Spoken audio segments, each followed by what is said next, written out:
et sa gloire est parmi nous. La gloire de Dieu est parmi nous. Elle est parmi nous. Elle est parmi nous. Alléluia. Oh, la gloire de Dieu est parmi nous. Elle est parmi nous. Elle est parmi nous. Alléluia. Allez-y voir. À Jérusalem, la pierre a été ôtée. Jésus est ressuscité et sa gloire est parmi nous. Allez-y voir.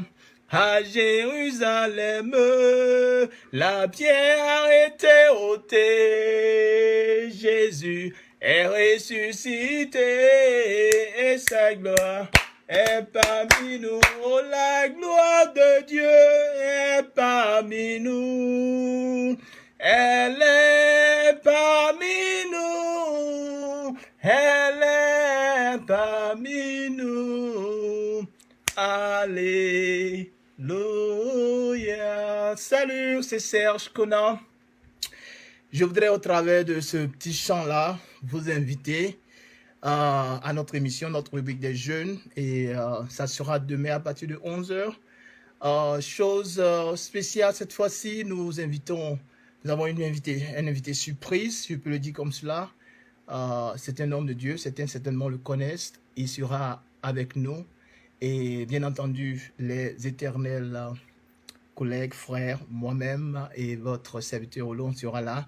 Ça sera vraiment, et pour tous plans, ça sera intéressant, ça sera un moment d'échange, un moment de partage et un moment d'instruction. C'est vraiment le bien fondé, le but même de cette plateforme, c'est d'éduquer, de corriger un certain nombre de choses et puis de s'instruire les uns les autres.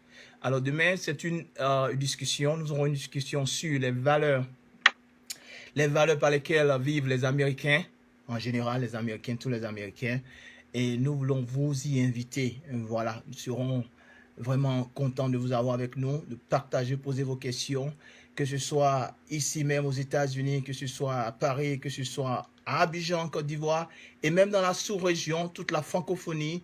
Nous vous y invitons demain à partir de 11h heure d'Atlanta et 11h aussi heure de Maryland, Washington, c'est la même chose. Nous vous y invitons. Et venez préparer, poser vos questions, partager aussi la vidéo pour aussi sensibiliser d'autres personnes pour qu'elles s'y joignent.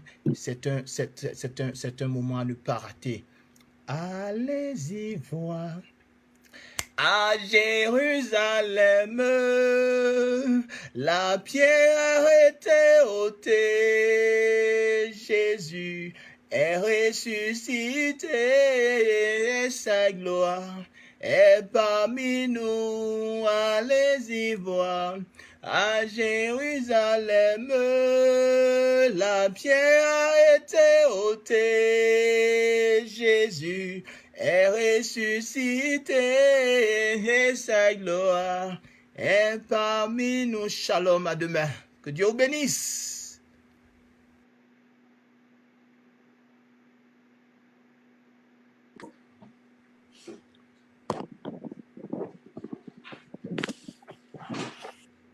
Bon, je pense que nous allons live maintenant.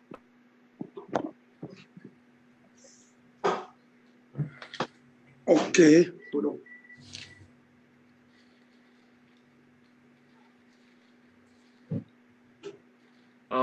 En train de charger. Voilà, vous pouvez vérifier si vous avez Facebook. Ouais, je crois que nous sommes en live. Voilà. Alors, on va retourner on va rester sur le Zoom. Voilà, on va rester sur le Zoom pour éviter les interférences. Et alors, on va saluer. Alors, bonjour, bien-aimés qui nous suivez. Voilà, nous sommes à notre rubrique hebdomadaire ce samedi, les 11h, passé de quelques minutes, et nous voulons vous dire bonjour. Et ce matin, nous avons un thème alléchant, vu la nécessité de tous les mariages, de tous les foyers, dans l'œuvre de Dieu, dans ce que l'avenir de tout un chacun il était vraiment important que nous en parlions après notre thème précédent, le mariage aux USA. Il était vraiment important de parler de la gestion du mariage des foyers ici aux USA. Et c'est pour cela que nous sommes là ce matin. Nous avons deux invités, éminents invités. Et sans plus tarder, nous allons leur donner la parole. Ils vont se présenter, qu'est-ce qu'ils font, où est-ce qu'ils vivent, et on va continuer à partir de là. Alors, à ma gauche, il y a Monsieur Ndabian, le frère Ndabian, qui représente le couple Ndabian. Je vais lui donner la parole lui-même, il va se présenter, et puis après, on va passer à notre frère qui est à droite. Alors, tu as la parole. Ok, salut bien-aimés frères et sœurs. Mon nom c'est Abraham Ndabian. Me présenter, je vis d'abord, là où je vis aux États-Unis, en South Carolina. La ville c'est Greenville. Je vis aux États-Unis depuis 2001. Donc ça fait, je suis en train d'aller dans ma 19e année. Donc je suis marié depuis 8 ans. Je suis père de 3 jeunes hommes, teenagers. Donc, c'est un peu en gros ma présentation. S'il y a d'autres questions, ben, je pourrais répondre après. Voilà, on vient après. Merci beaucoup. Merci. On va passer à notre frère qui est à droite. Bonjour à tout le monde. Moi, c'est le frère Paulin Gahan. Oui, je vis au Maryland, aux États-Unis, au Maryland. Oui, je suis marié, père de 2 enfants, 2 petites filles. Wow. Yeah, en fait, je travaille pour l'université de Georgetown. OK. Comme maintenance ingénieur là-bas. Oh, OK. En tout cas, merci beaucoup. Voilà comment ça va se passer. Je suis marié depuis 2013. 2013, OK. Merci beaucoup. Merci. Et désolé si je vous ai écouté là. Merci. Alors, voilà comment ça va se passer. Nous allons modérer à 2. Alors, il y a un questionnaire que certainement vous avez eu. On va aller en ordre décroissant. Non, croissant. Quand je prends la question 1, la question suivante, le serviteur Olo va prendre. Et c'est comme ça qu'on va faire pour essayer d'épuiser nos questions qui sont là. Alors, sans plus tarder, je vais donner la place au serviteur Olo. Tu vas commencer. Voilà, tu vas commencer. Oui. Qu'est-ce que je suis en train de faire? Ah, ok. D'accord, merci. Je puis. Oh, comment? Voilà. D'accord. En tout cas, bien aimés, soyez salués et merci d'avoir accepté notre invitation sur notre plateforme, la rubrique des jeunes. Voilà, que nous faisons chaque samedi pour édifier vraiment le corps de Christ. Tout ce que nous voulons, nous demandons à tous ceux qui nous suivent de partout de bien vouloir partager le live pour que d'autres personnes soient bénies. Amen. Voilà, donc voilà, nous encourageons tout le monde à être une bénédiction tout en partageant. Ça va vraiment faire du bien. Ben, la première question, merci au serviteur de Dieu Serge qui me donne. Je vois mon frère Paulin qui est en train de rire. Voilà, je vois le serviteur de Dieu. Je remercie le serviteur de Dieu qui me donne l'opportunité de pouvoir commencer. Bon, à mon frère Ndabian et à mon frère Paulin, moi j'aime vous appeler par vos prénoms, hein, je crois bien, c'est ça en français. Oui. Voilà. Mon prénom, moi, c'est Abraham. Oh, Abraham. Ok. Oh, sorry. Abraham, Ndabian, c'est le nom de famille. Ok. Abraham et puis le frère Paulin. Voilà. Le frère Paulin que je connais très bien parce qu'on est dans la même église, il est diacre de notre église. Voilà. Donc, la première question, c'est que depuis combien d'années êtes-vous mariés? Chacun prend la parole. Bon, je vais d'abord partir avec mon frère Abraham. Depuis combien d'années est-ce qu'il est marié? Et après, Paulin prend la parole. Bon, comme je l'ai dit dans la présentation, je suis marié depuis 2002. Donc, ça fait 18 ans que je suis marié. Merci, merci Seigneur. Alléluia. Amen. Le frère Paulin. Moi, ça fait pratiquement 7 ans. 7 ans. Je suis marié. 7 ans. Et je me suis marié en 2013. 2013, oui. Ça fait 7 ans. 2013. Amen. C'est un peu Amen. le même nombre d'années hein, qu'Olo ou bien c'est Olo? Oui, je me suis marié. Je suis un an d'avance sur mon frère Paulin. Oh, donc, je suis un doyen. d'avance. Ok. Je- Alors, très rapidement, merci beaucoup. Alors, le frère Ndabian, 18 ans, et le frère, je peux t'appeler Paulin? J'ai du mal à tutoyer les gens. Paulin, Cédric, ça, je ne parle pas. Ok. Je vais essayer pour les 7 ans. Alors, deuxième question. On va aller rapidement. On va vraiment épuiser les questions. Alors, on va parler un peu de la Genèse. Mon frère Abraham, quels sont les signes qui t'ont convaincu que c'était la volonté de Dieu? Ta chérie que je connais vraiment bien. Dis-nous un peu, parce qu'il y a les jeunes gens qui meurent d'envie de savoir. Voilà. Ça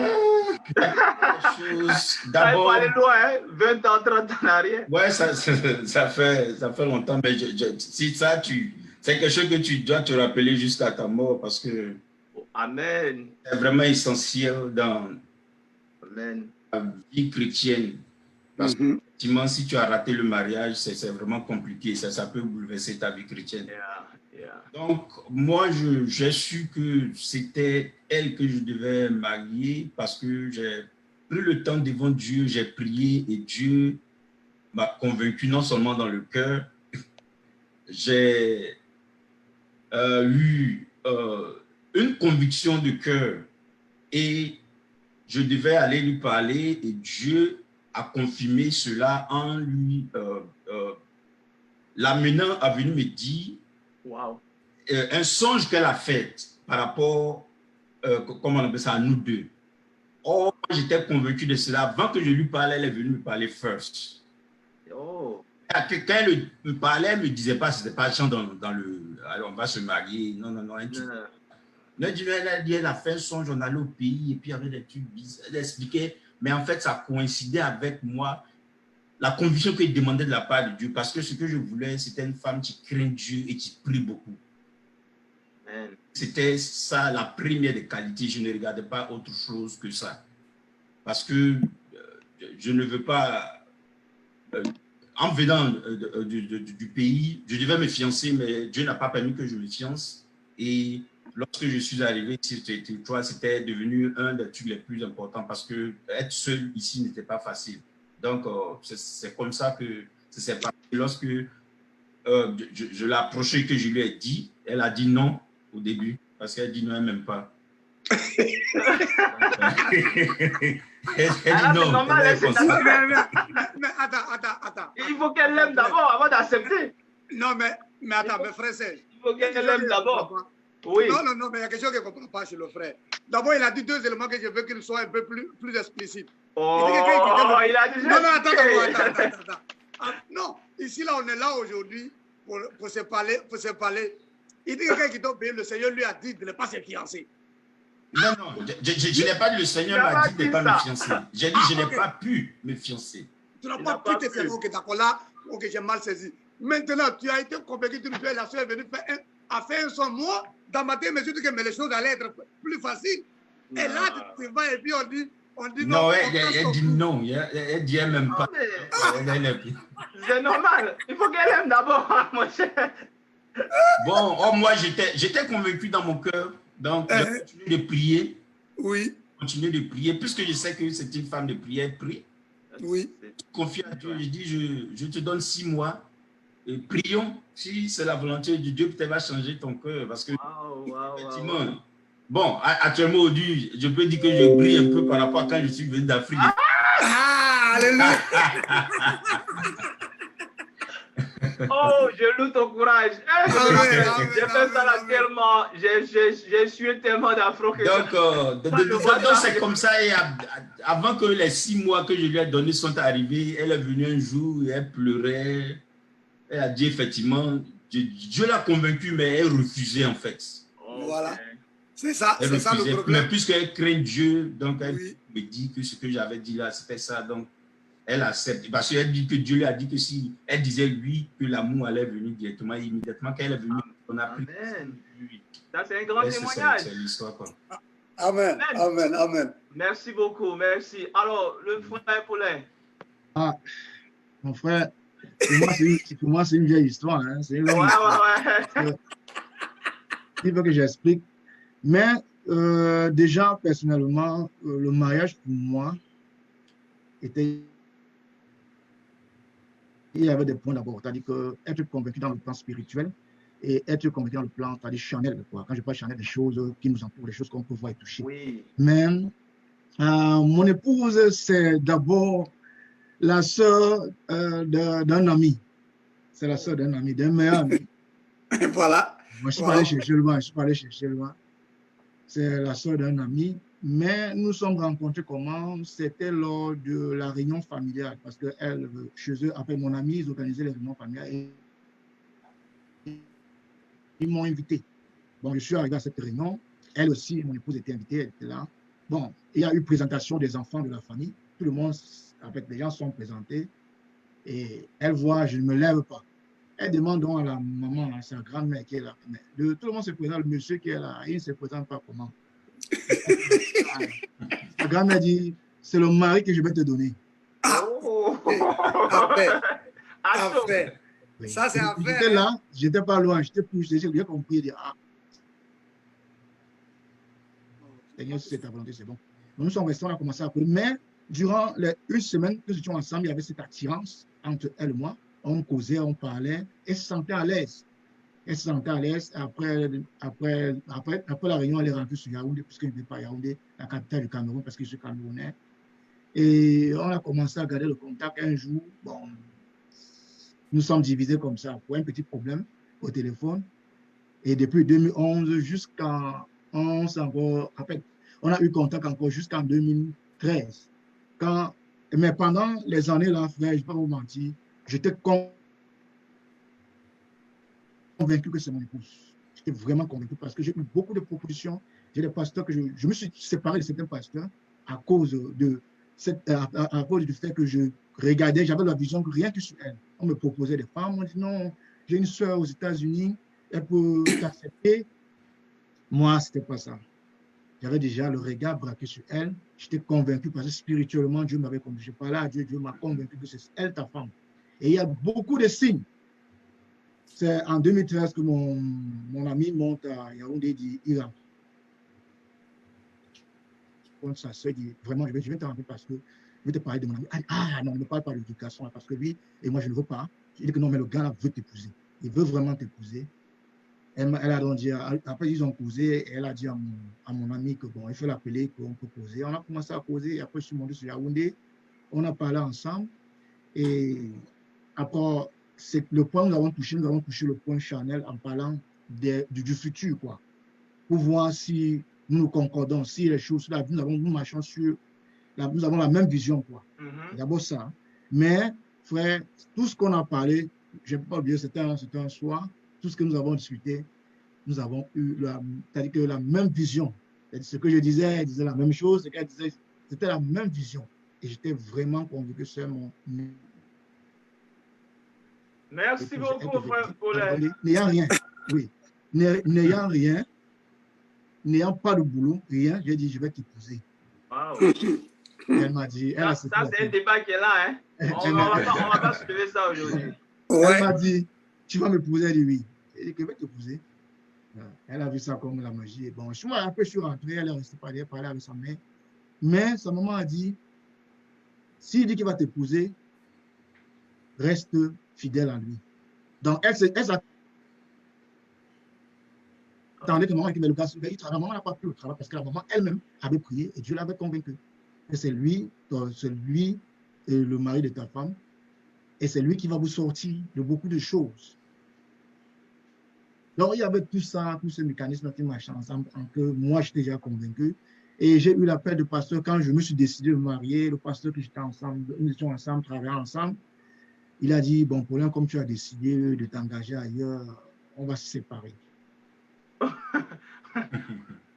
C'est une brèche, oui. En fait, nous sommes séparés, mais nous sommes mariés. C'est bien après qu'ils ont compris que vraiment, c'était mon épouse. Alors, c'est pour parler dans le plan spirituel, j'étais vraiment convaincu. j'ai parlé à Dieu, Dieu m'a convaincu. Elle aussi, elle a parlé, Dieu l'avait dit clairement, c'est ça, c'est lui ton mari. Ok. Allez faire Amen. des choses ensemble. Merci Bon, beaucoup. je crois qu'au niveau de Paulin, l'Internet, Oui, Ça dérange un peu, je sais pas. Oui, ça dérange un peu. voilà, ça dérange un peu. Oui. Olo, on va continuer. Voilà, Oui, oui. tu vas suivre. Nous allons continuer. Bien aimé. Merci pour votre témoignage. Ça Voilà, vraiment merci. merci. Vous venez de parler et les deux personnes, le frère Abraham et puis le frère Paulin, ont parlé de conviction personnelle. Mais ils ont été convaincus.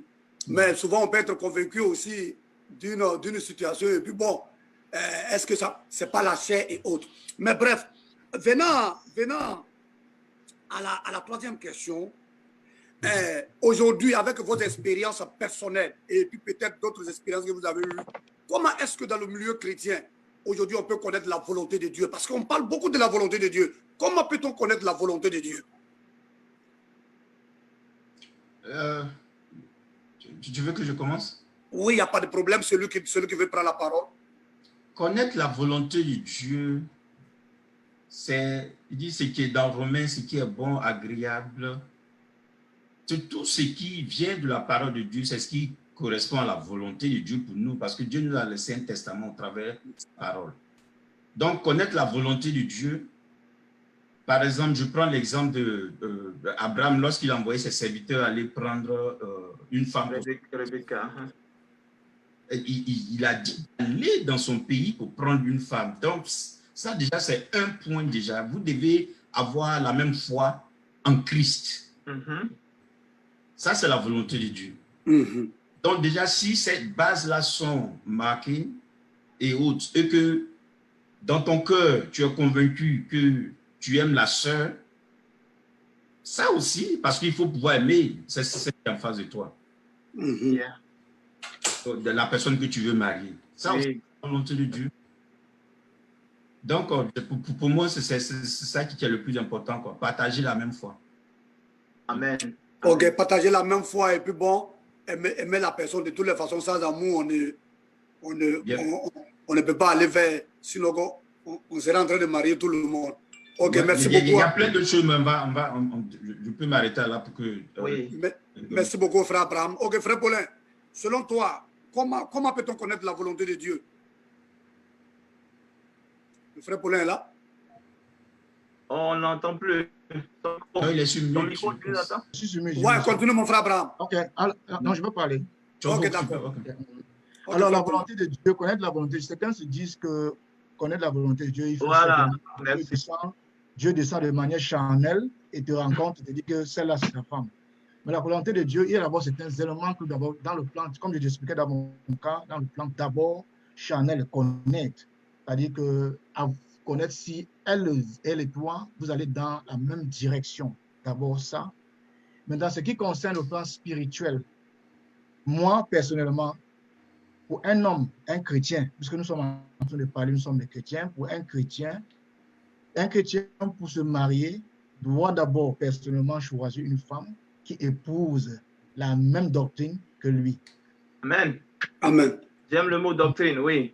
Oui, la même doctrine que toi. Parce que la Bible dit bien dans Amos, chapitre 3, verset 3, si je ne me trompe pas, deux personnes peuvent-ils marcher ensemble si ne s'accordent pas. Mais si vous n'accordez pas, comment allez-vous vivre ensemble? C'est d'abord ça. Belle question. Oui, si vous ne l'accordez pas dans le plan, c'est-à-dire que dans le plan spirituel, vous ne pouvez pas aller ensemble. Parce que si toi, tu es chrétien, tu as comme père Dieu, et une femme qui n'est pas chrétienne, qui n'épouse pas la même doctrine que toi, elle a peut-être pour père le diable, peut-être. Et puis, tu prends cette femme cette femme pour épouse, tu mets dans ta maison, vraiment, c'est ouvrir la porte au diable. Parce que vous n'allez pas vous accorder d'abord sur le plan spirituel. Et si dans le plan spirituel, vous ne vous accordez pas, même dans le plan charnel, vous ne pouvez pas vous accorder. Parce que le mariage, d'abord, est une initiation de Dieu. Ce n'est pas une affaire ce n'est pas un homme qui a décidé que l'homme et la femme doivent se mettre ensemble. C'est Dieu lui-même l'initiateur du mariage. Donc, ça veut dire que tout fonctionne aussi dans le plan spirituel. Dans le mariage aussi est spirituel. Amen. Accorder d'abord dans le plan spirituel avant d'avancer. Donc, c'est un peu ce que je peux dire, mais Merci. aussi chercher aussi et aussi trouver un homme de caractère aussi, vraiment. Oui. Oui, un homme de caractère. Une femme doit trouver un homme de caractère parce que tu ne dois pas épouser quelqu'un que tu dois être sa mère. Non. Quelqu'un qui est capable de surmonter, capable de gérer une famille, c'est ça, capable de gérer les problèmes. Tu ne vas pas prendre une personne, un mari, que c'est toi qui vas dicter. C'est-à-dire que c'est toi qui vas montrer la direction à cette personne, comment marcher. Non. Un homme de caractère, donc, qui est capable de supporter, quels que soient les problèmes, il est capable de supporter et de gérer en tant qu'homme. Donc, merci beaucoup, Paulin. Merci. Je ne vais pas t'arracher la parole. On a tellement de questions qu'on veut courir un peu. Alors, on veut vraiment épuiser le maximum. Si on n'a pas pu, on va sélectionner les autres questions. Alors, question suivante. Bien, ça c'est une belle question. Quand tu te maries à une personne, en Afrique, on dit tu te maries à sa famille. Voilà. Alors, je pose cette question-là à Abraham. Quelle est la place de la belle famille dans le foyer, principalement ton foyer? Quelle est la place de la belle famille? La famille est importante. La belle famille, du moins, c'est important dans le foyer, mais ils ont une place que le foyer doit reconnaître pour ne pas lui donner une mauvaise place, une mauvaise position dans le foyer, et puis ça créera des problèmes. Donc, dans le foyer, il y a Dieu. Après Dieu, il y a ton épouse. Après, tes enfants. Et après tes enfants, peut venir ta famille. Donc, si chacun reste dans cette hiérarchie-là, je pense que vous n'aurez pas de problème. Vous savez mettre chacun à sa place. Ce n'est pas que la belle famille va venir prendre la place numéro 2, qui est la femme de la position de ton épouse. Ou bien la position numéro 3, qui est la position de tes enfants. Chacun reste à sa place et que vous savez comment dealer avec la belle famille. Je pense que as long que tu prends ta belle famille comme étant tes parents, de la même manière que tu traites tes parents, je pense que tu dois traiter de la même manière ta belle famille. Et si tu le fais de manière équitable comme ça, il n'y aura pas de problème dans le foyer. Ça, c'est vraiment bien dit. Ça, c'est vraiment bien dit. Paulin? Oui, en tout cas, pour moi, la place de la belle famille. Moi, déjà, il y a un point que je vais d'abord rectifier. Oui. La plupart des gens se disent, lorsque tu te maries, tu maries la famille. Moi, je ne suis pas très d'accord sur ce point. Oui. C'est un adage africain, hein, mon cher. Oui, un adage africain déjà. Oui. J'ai bien corrigé ça aujourd'hui. Parce que quand tu te maries, quand tu te maries, tu épouses une femme, pas la famille. Mais tu deviens enfant de la famille, tu entres dans cette famille par le lien du mariage. Oui. Et tu entres dans cette famille par le lien du mariage. Mais le mariage, en réalité, se passe entre toi et ta femme. Et ta femme, oui. La famille a sa position, comme le frère venait de dire. La famille a sa position et le mariage, le foyer a sa position parce que le mariage n'est pas une affaire. Ça, je vois que tu le mariage dans le plan spirituel. C'est une initiative de Dieu. Et nous devons rendre compte à Dieu comment nous avons géré notre foyer. Donc, si déjà le mariage, une troisième personne s'implique dans le mariage, ce n'est plus le mariage, c'est une affaire déjà de famille. C'est-à-dire que, mais en réalité, le mariage, c'est entre toi et ta femme. Mais la belle famille a sa place, comme le frère dit, la belle famille a sa place. Vous pouvez gérer les choses de manière extérieure, mais ce qui concerne le mariage, ils n'ont rien à dire, sauf si vous avez peut-être un moment de conflit et que vous avez besoin de conseils. Vous pouvez vous rendre sur un vieux, mais le conseil du vieux ne vient pas vous dicter. Il ne vient pas vous dicter ce que vous allez faire, mais il donne son conseil. Vous pouvez prendre et vous pouvez rejeter. Dans la belle famille à sa place, mais le foyer aussi à sa place parce que Dieu vous allez rendre compte à Dieu de la manière dont vous allez gérer votre foyer. Wow. C'est ça. C'est un engagement, c'est une responsabilité. C'est ce que je retiens. Yeah. Merci beaucoup, Paulin. Oui, mais exactement, frère Paulin. Je pense que ce que le frère Abraham a dit rejoint un peu ce que tu as dit. Voilà. Le frère Serge, c'est un adage. C'est-à-dire, ce que nous voulons dire ici, c'est que quand on marie une femme, on ne rejette pas la belle famille, ou bien la femme ne rejette pas, comment on appelle ça, belle famille. La belle famille, oui. Ce n'est pas la belle famille, sinon les deux belles familles, attends, je vais utiliser cette expression-là, que ce soit du côté de la femme ou du côté de l'homme, ce n'est pas eux qui vont venir gérer le foyer, ce n'est pas eux qui vont venir régler les problèmes au sein du foyer. Comme tu le dis, peut-être si on a besoin de conseils par rapport à une situation et qu'on pense qu'on peut trouver ce conseil-là auprès d'eux, on peut le faire. Mais ce n'est pas eux qui gèrent le foyer. Le foyer, d'abord, c'est la femme et puis c'est l'homme. Voilà. Oui, je ne prends pas la parole. Je sais que nous sommes vraiment pressés, mais nous revenons sur le point où, dans un foyer, la belle famille, la belle-mère, c'était parce que c'est elle qui a souvent les problèmes. La belle-mère veut vraiment. Pas le beau-père, la belle-mère. Oui, la belle-mère, parce que le beau-père est souvent trop distant. La belle-mère veut vraiment gérer ton foyer. Quand tu regardes, tu sens que celle-ci vraiment veut connaître comment fonctionne le foyer. Bon, face à ça, qu'est-ce qu'on doit faire? C'est ce que je pense que j'ai dit. Si tu déplaces les positions de chacun, chacun ne doit pas connaître sa place. Quand tu établis ces positions-là et que toi et ta femme, vous êtes entendus, que voilà comment on va gérer ta belle famille, et voici ma belle famille, et que vous entendez sur sa personne, ne peut venir entrer dans ton foyer. Parce qu'il y a des femmes qui sont pleines du point que oh, ma belle-mère est toujours en train de téléguider, de gérer mon mari. Et quand je parle à mon mari, c'est toujours sur la défensive, il essaie de défendre sa mère. Bon, elle se sent frustrée. Je ne sais pas. Une femme comme ça. C'est pour je reviens encore à la même, il faut avec ta femme ou bien ton mari. Vous deux. Tant que vous deux, vous êtes un bloc, ta femme ne peut pas dire que tu te mets du côté de tes parents contre elle. Tant que vous deux vous entendez et que la communication est transparente, je pense.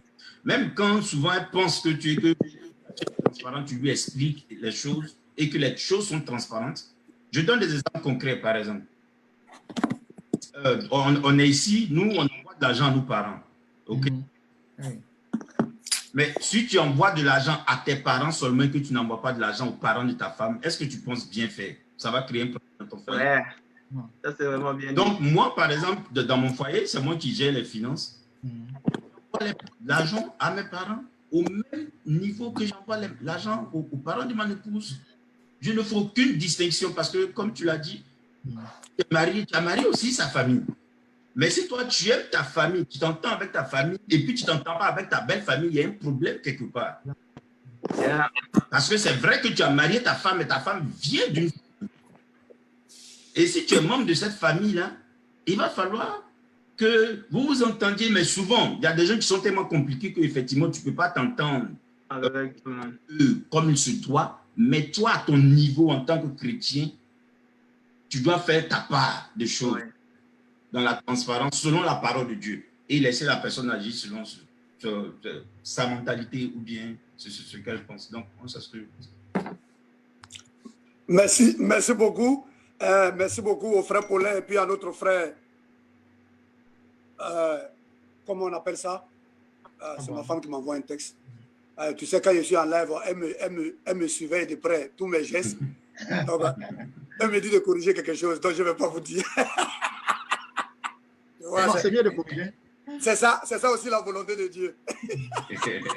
Voilà. Donc, vraiment, nous sommes contents de ce que nous sommes, ce que vous êtes en train de dire, parce que c'est des choses très importantes que si on n'arrive pas à gérer, à bien négocier ce virage-là, souvent ça crée beaucoup de problèmes dans le foyer entre comment on appelle ça, nos épouses et nous-mêmes. Je vais prendre par exemple, sur mon exemple. Au début, quand je me suis marié avec mon épouse, j'ai eu l'impression que mon épouse ne s'intéresse pas trop. Elle n'appelait pas mes parents, tout. Mais mon épouse n'est pas ce genre de personne qui parle beaucoup. Tu vois. Et à un moment donné, j'ai compris que bon, peut-être c'est... Et puis, il allait avoir un problème de communication entre elles. Souvent, même, j'ai appelé ma maman lorsqu'elle était vivante. Et il y avait un véritable problème de communication entre eux, puisque, bon, ma maman ne parlait pas le français. Mon épouse aussi, notre ethnie, elle est née à Abidjan, donc elle parle... Bon, mon épouse est de mon ethnie, mais elle ne parle pas notre ethnie. Donc, il y avait un problème de communication à ce niveau-là. Et à un moment donné, il dit, bon, il faut laisser tomber. Mais comme le frère Abraham l'a dit, il faut savoir équilibrer les choses. Si les choses sont équilibrées, je pense qu'il ne devrait pas avoir comment on appelle ça, de problème. On ne va pas s'asseoir et puis toujours, l'homme parle de sa famille, ma famille, ma famille, ma famille, ou bien la femme parle, ma famille, ma famille, ma famille, et puis bon, de l'autre côté, c'est négligé, elle va se sentir frustrée. Toujours être que, il faut faire la balance pour essayer d'équilibrer les choses. Vraiment, merci beaucoup, vous qui nous suivez. Nous continuons de vous dire que c'est la rubrique des jeunes. Donc, si vous avez des questions, vous pouvez nous lancer votre question et nous allons le faire. Maintenant, on va passer à une autre question. Je crois que mon frère Serge, nous allons survoler les questions pour prendre les questions, comment on appelle ça, oui, on va revenir voilà, après sur tu les regardes autres. et puis voir les questions importantes. Mais je vais prendre cette question-là. Oui. Je crois que c'est la 4e, non, la 5e question. La raison pour laquelle je vais prendre cette question, j'étais là avant-hier et il y a un jeune homme qui commentait beaucoup sur mes posts Facebook. Et à un moment donné, il a disparu de la circulation. Je ne le voyais plus. Et il y a 2 jours de cela, j'ai fait un post qu'il a commenté. Donc, il a dit, mais toi, tu as disparu. Il dit non, que le Seigneur, en fait, il était accro aux réseaux sociaux au point où même il négligeait le Seigneur. Et le Saint-Esprit lui a dit, quitte un peu les réseaux sociaux, va chercher ma face. Et il a disparu des réseaux sociaux et c'est avant-hier qu'il est réapparu. Donc, je voudrais aussi, et puis je lisais un commentaire un jour, il y a une soeur qui a posté pour dire que son mari, il y a un monsieur qui se plaint que sa femme, comment on appelle ça, communique avec le téléphone. Donc, ce qui veut dire qu'à la maison, il n'y a pas de communication. Donc, elle communique avec les réseaux sociaux. Jean, monsieur, madame veulent communiquer, c'est à travers le téléphone. Donc, ma question est, quelle est la place des réseaux sociaux, du téléphone dans le mariage? Parce que, me basant sur ces 2 expériences que j'ai vécues en l'espace d'une semaine, je voudrais vous poser cette question. Quelle est la place des réseaux sociaux dans le foyer? Abraham, tu peux commencer? Je pense que c'est quelque chose avec laquelle on est obligé de dealer. Moi, par exemple, je ne suis pas un gars de réseaux sociaux. Ouais. Il y a peut-être, j'ai eu Facebook, ça fait peut-être 1 ou 2 semaines que j'ai commencé peut-être à faire certains commentaires parce que effectivement, tu peux faire par là sans connaître la personne. Tu peux faire par là avec quelqu'un que tu ne connais même pas sur les réseaux sociaux. Ça peut totalement drain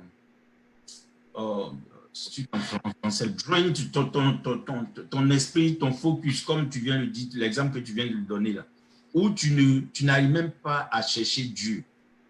Effectivement, ça peut totalement prendre ton temps.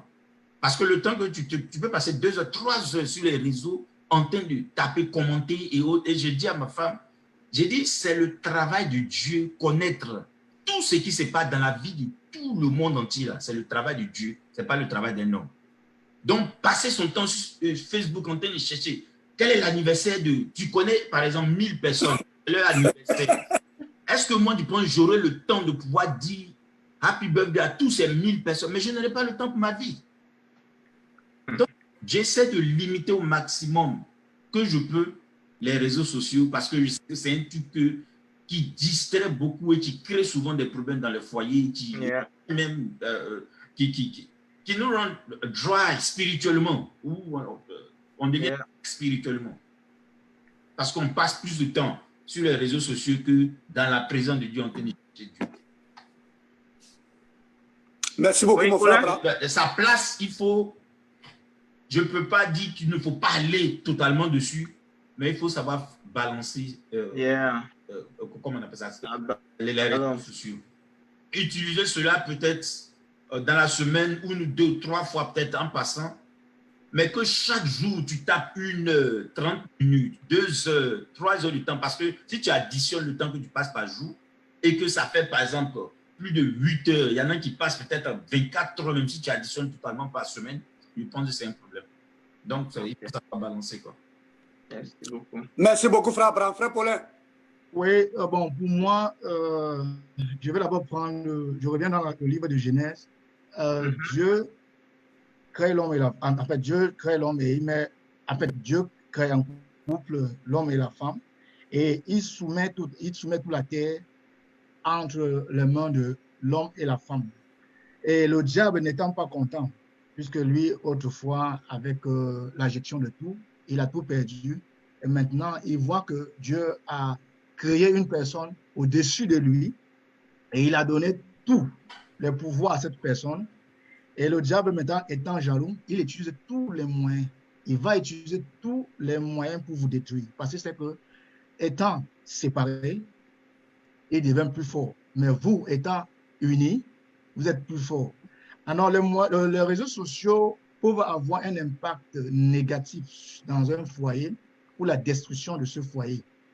Et le diable peut aussi utiliser ce moyen pour vous séparer. Parce que ça peut entrer, les réseaux sociaux peuvent aussi entrer dans la liste des éléments qui peuvent amener un couple à se séparer aujourd'hui. Moi, je parle au cas, moi, personnellement, je suis un adepte des réseaux sociaux. Je vous mens pas. Et j'utilise beaucoup les réseaux sociaux, je suis constamment. Et ma femme se plaignait déjà.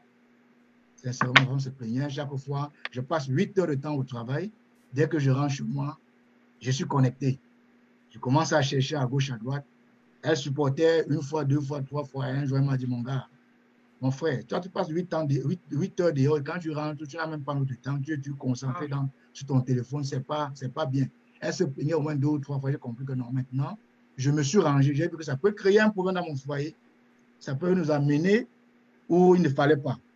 Donc, je me suis rangé. Donc, les réseaux sociaux peuvent avoir un impact négatif et positif dans le foyer. C'est savoir comment gérer les réseaux sociaux. Comme le frère Abraham venait de dire, nous ne pouvons pas souhaiter happy birthday à tout le monde. Nous ne pouvons pas checker tout le monde. C'est le travail de Dieu. Vraiment, je suis très fier pour le message qui vient de venir à ça. Oui, l'expression, quoi. C'est vraiment important. Mais les réseaux sociaux, vraiment, peuvent être un canal que le diable peut utiliser pour vous séparer. Parce que tous les moyens sont possibles. Le diable veille. Il est vigilant. C'est nous sommes distraits, mais le diable n'est jamais distrait. Veille tous les jours. Comment séparer? Parce qu'il connaît qu'un couple uni, c'est une bombe pour le monde des ténèbres. Donc, qu'est-ce qu'il va faire? Il va utiliser tous les moyens. Et il vient de manière très stratégique pour vous détruire. Donc, les réseaux sociaux peuvent être un moyen qui peut amener un couple à se séparer. C'est un peu ça. Donc, merci beaucoup. Si on veut voir, c'est un mal nécessaire. Oui. Il faut l'utiliser, mais de manière modérée, de telle sorte à créer l'unité au sein du foyer. Nous sommes tous adeptes des réseaux sociaux. Moi, j'utilise beaucoup pour mes posts chaque matin, mais aussi lire des informations par rapport à ce que vous venez de dire. Moi aussi, dans ma maison, je dois faire un effort pour faire la part des choses, parce que nous tous, nous l'utilisons. Il ne faudrait pas que la faute soit sur nous tous, nous l'utilisons, et nous devons modérer de telle sorte à créer l'harmonie au sein du foyer. Merci beaucoup pour vos réponses. En tout cas, j'espère que tous ceux qui nous suivent ont entendu, et on fera tout pour préserver l'harmonie au sein du foyer. Frère Serge, tu as la parole. Merci beaucoup. On était un peu coupé. Il y a même une expression à ce sujet-là qu'on appelle fobbing, qui est la combinaison de phone et puis de snobbing. C'est-à-dire tu repousses quelqu'un, vous êtes là présent et tu es ailleurs. Tu es sur ton téléphone, tu es en Côte d'Ivoire et ta femme, elle est à l'autre bout du monde. Mais vous êtes assis là et souvent j'ai ce problème avec ma femme, on est assis, on regarde la télé, mais je suis en Afrique. Beaucoup les réseaux sociaux. Elle est la Guyana, elle est quelque part d'autre. Et elle me dit toujours, quand je viens de travailler, elle dit ta seconde femme, parce que je travaille beaucoup à l'ordinateur, moi. Elle dit ta seconde femme, elle a donné un nom à mon ordinateur. Elle appelle mon ordinateur à Kissi ou bien Aya ou bien quelque chose comme ça. Parce que quand je viens, je suis sur mon ordinateur. Et on a ce problème-là. Moi, j'utilise aussi beaucoup les réseaux sociaux. Alors, comme il a dit, on essaie vraiment d'éviter ce fobbing-là qui peut détruire le mariage. Ça, il faut le dire. Pour ceux qui sont amis de Facebook, ceux qui aiment vraiment les réseaux sociaux comme nous autres, on doit vraiment essayer de modérer. Voilà, pour que vraiment ça puisse contribuer à l'épanouissement de nos foyers. Merci beaucoup. Je vais prendre une question rapidement. Bien, alors on va parler de ça. Venons même dans le foyer maintenant. Question numéro 7. Dites-nous un peu comment vous gérez les tâches de maison. Est-ce que vous aidez vos conjointes à la maison ou bien est-ce que vous êtes... Bon, on veut vraiment savoir. Frère Abraham, comment est-ce que vous gérez les tâches? Oh, les tâches, effectivement, si tu n'aides pas ta femme, c'est que tu ne l'aimes pas. C'est ça, là, c'est mon point de vue. Parce que vivant dans ce pays, surtout où c'est vraiment difficile à une seule personne de suivre, à plus forte raison, si vous êtes deux avec des enfants et que tu n'aides pas ta femme dans les tâches quotidiennes, c'est que tu tu avais le même problème d'amour. Tu t'aimes toi seul, mais tu n'aimes pas ton épouse. Donc, ça, c'est Wow, ça c'est fort. Hein? Donc, les tâches, on les partage de telle. Moi, ça fait 18 ans que je suis marié. De 18 ans, c'est moi qui lave la douche, le WC et autres. Elle aime préparer. Donc, c'est elle qui prépare, mais aussi, je l'aide. Quand il y a des jours, par exemple, je peux lui faire une surprise où je rentre dans la cuisine et puis je prépare, et puis toute la famille s'assoit et puis on mange. Donc, ça fait 2. Et puis, les tâches, au niveau des finances, vous regardez dans vos foyers qui est bien avec l'argent et autres, vous choisissez la personne qui gère dans mon foyer. C'est moi, donc, c'est moi qui gère l'argent et elle n'a pas à réfléchir sur payer les factures, les trucs, c'est moi qui m'occupe de ça. Donc, cette tâche-là, c'est moi qui. Et c'est comme ça que vous partagez. Là où ton conjoint est bien, la personne prend cette tâche-là et puis on. Mais, frère Abraham, yeah. frère Abraham, avant que le frère Paulin ne prenne la parole, est-ce que faire cela dans le foyer, tu viens de dire que tu laves la douche, tu gères l'argent et autres, et puis tu fais ceci, cela, est-ce que cela n'est pas vu de l'extérieur? Parce que, mine de rien, dehors, tu es fier de dire que tu laves la douche, tu fais ceci à la maison. Est-ce que de l'extérieur, les gens ne trouvent pas que ta femme te commande? Bon, de l'extérieur, moi, bon, si on ne se connaît pas, c'est la première fois qu'on se passe. Sinon, moi, un gars, I don't care about ce que les gens de l'extérieur pensent de moi. C'est dans la parole de Dieu que je suis en train de le faire. Je suis OK avec ça. Donc, laver la douche, vous êtes dans la maison. Si la femme se lave la douche, elle s'occupe des enfants, elle prépare, et puis elle va au travail comme toi. Toi, tu fais quoi pour l'aider concrètement? Donc, moi, c'est ce que j'ai choisi. Et puis, ça vient de manière naturelle parce que j'ai été élevé comme cela par mes parents. Quand j'étais petit, c'est moi qui m'occupais de tout ce qui est... Parce que j'aime la propriété, je suis très, très... Souvent, ça me dépasse dans la tête. Bon. Quand un coin est sale, je ne peux pas manger là-bas, je ne peux pas... Donc, depuis... Ça dit c'est naturel. Laver les coins, make sure que le coin est propre, il n'y a pas d'odeur de trucs. Ça, c'est ce que j'aime faire. Donc, c'est ce que j'ai choisi de faire, laver la douche. Donc, elle me commande. Je ne vois pas ça, elle ne me commande pas parce que moi-même, j'aime ça. Parce que c'est pour elle et c'est pour nous. Non, je ne dis pas que c'est toi qui penses. Ce que tu es en train de dire, je fais aussi presque les mêmes choses. Et je ne trouve aucun inconvénient à le faire. Mais, bon, tu vois, vu de l'extérieur, quelqu'un va venir et puis te voir, par exemple, quelqu'un va venir te rendre visite. Le frère Abraham est où? Elle est dans la douche en train de peut-être laver la douche. Laver la douche. De l'extérieur. Sinon, ce que tu dis, c'est normal. Et je suis parfaitement, même peut-être même 200% d'accord avec toi. Parce que nous sommes quand même à l'étranger et on ne peut pas s'asseoir à la maison et puis croiser les pieds. Et puis bon, c'est la femme qui va faire tout dans la maison. Et nous sommes assis, on vient nous servir, on mange, on lave les mains et puis on vient ramasser les assiettes pour partir. Non, voilà, je suis parfaitement d'accord avec toi, mais c'est dans la mentalité. Je veux comprendre, je veux bien comprendre la question pour pouvoir te donner une bonne réponse. Donc, il faut reformuler la question. Non, la question est que comment est-ce que vous partagez, comment on appelle, les tâches à la maison, mais est-ce que, voilà, ce que tu viens de dire, ce que tu fais, tu laves la douche, tu gères ceci, cela, tu nettoies la maison, peut-être tu vacuumes la maison, tu laves les enfants, tout et tout. Vu de l'extérieur, est-ce que quelqu'un ne dira pas que ta femme te commande? Il dit que lui, il ne s'occupe pas de cela. Voilà, exactement. Je pense que j'ai répondu à ça. Voilà, tu as répondu à ça. Et moi, c'est pas l'extérieur qui gère ton foyer. Exactement. Je suis parfaitement d'accord avec toi. Mais il y a certaines personnes qui sont complexées quand ils disent à moi, je n'ai pas honte de le dire que je prends la poubelle, je fais ceci. Je n'ai pas honte de le dire. Et je m'en fous de ce que les gens vont penser. Mais je voudrais juste avoir ton point de vue sur cet aspect. Sinon, je suis parfaitement d'accord avec ce que tu viens de dire. Bon, Jamie, c'est pas l'extérieur qui gère et ça fait 18 ans que je gère ça et ça va bien avec moi. Ça va, ok. Amen, amen. Ok, Paulin, merci beaucoup. Bon, avec moi, c'est la même chose. Je donne souvent coup de main à mon épouse lorsqu'il faut prendre soin des enfants, laver les enfants, changer les couches. Je lève même la nuit, changer la couche aux enfants, je fais tout, nettoyer, tout ça, je le fais aussi. Bon, moi, comme le frère Abraham me dit, moi, je ne regarde pas ce que les gens vont dire, parce que j'ai souvent eu des commentaires, en fait, de discuter avec les collègues, ils m'ont dit, ah, je ne peux pas faire ça, ou machin, je dis que non. Tu dois aider la femme, parce que nous sommes en Amérique, nous ne sommes pas en Afrique ici. Ici, ce n'est pas l'Afrique, ici, c'est l'Occident, et tout le monde sort se chercher. Et tu ne peux pas laisser toute la tâche à la femme, tu laisses, elle va vraiment s'épuiser. Yeah. Et après, quand tu vas dire, chérie, vraiment, soyons clairs. Non, on va arriver à là. Non, ça peut ça. Paulin n'est pas bien. Il est bien. Non, il peut dire la vérité. Il peut dire la vérité. Il faut te calmer, mon frère. Il faut dire la vérité.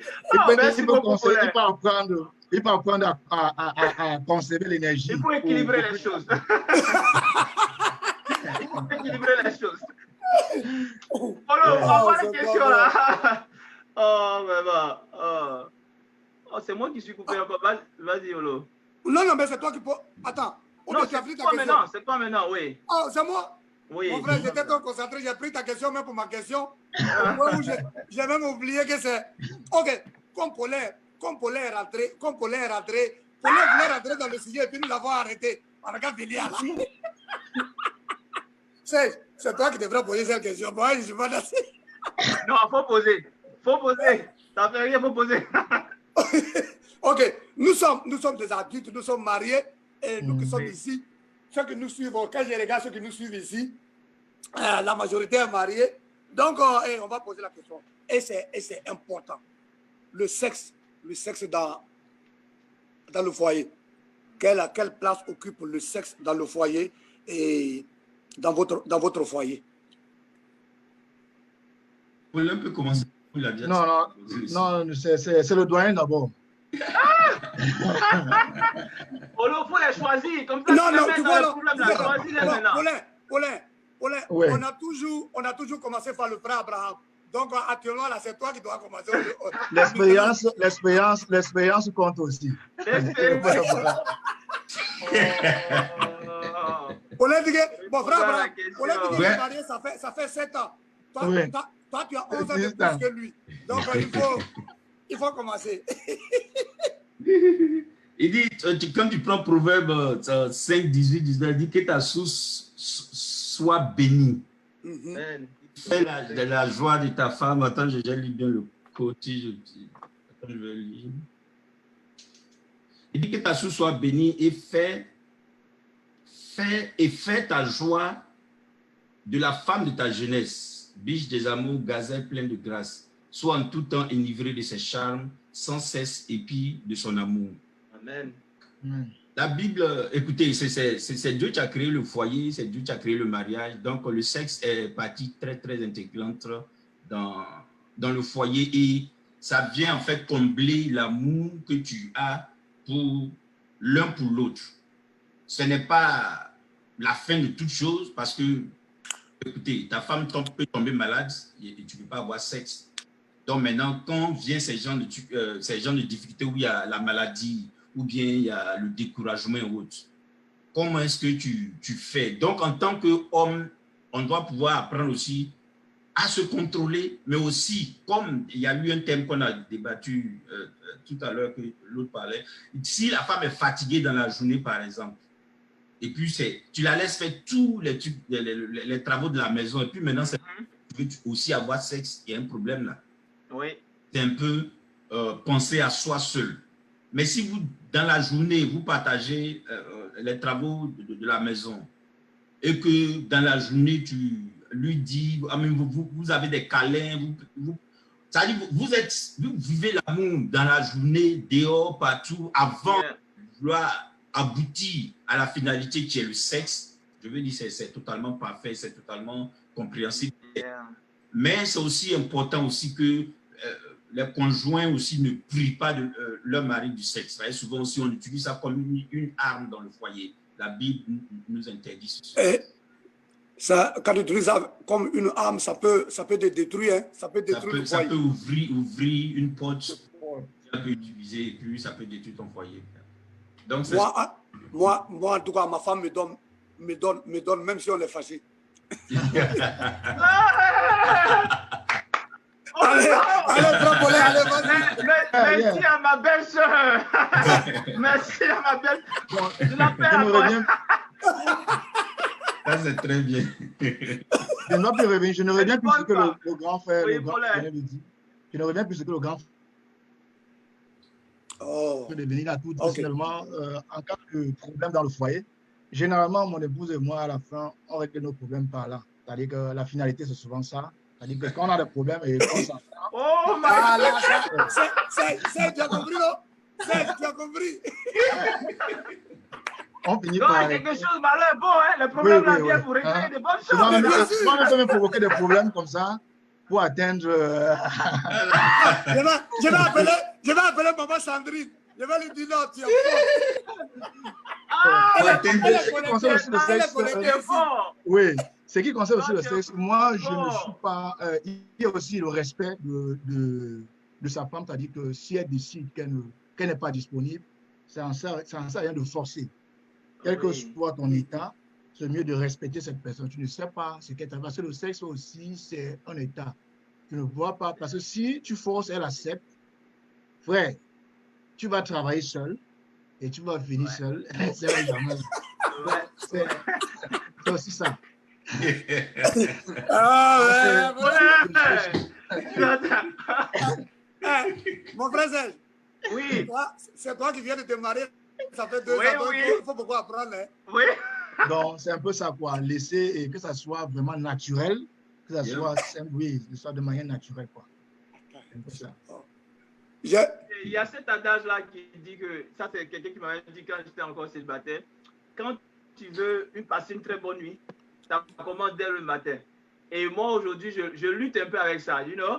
On est là, on fait les choses, on joue les durs le matin, et puis la nuit, on veut jouer les chats, les doux, dans la nuit. Toute la journée là, même un compliment, même tu ne l'as pas dit, you know. Tu me dis rien comme ça, de façon mécanique, là, tu veux descendre un coup comme ça. Ok, non, bien aimé. Ok, par rapport à ce que vous venez de dire, moi j'ai une question. Il y a une soeur qui m'a posé une question, elle m'a envoyé ça en texte. Je dois aller regarder après. Mais moi, ce que j'aimerais savoir, est-ce qu'au lit, est-ce que, qui doit faire le premier pas? Qui doit faire le premier pas? Non? Serge, on doit parler, Serge, disons... Bon, je peux répondre à cette question. Le premier pas, Vas-y, pour moi, ça dépend de l'état de la personne. Parfois, si j'ai envie, je peux aller vers elle. Et parfois aussi, parce que ce n'est pas tous les jours qu'on a vraiment envie de faire le sexe. Bon, il y a des hommes, mais moi, personnellement, je suis prêt tous les jours, à tout moment. Même si c'est juste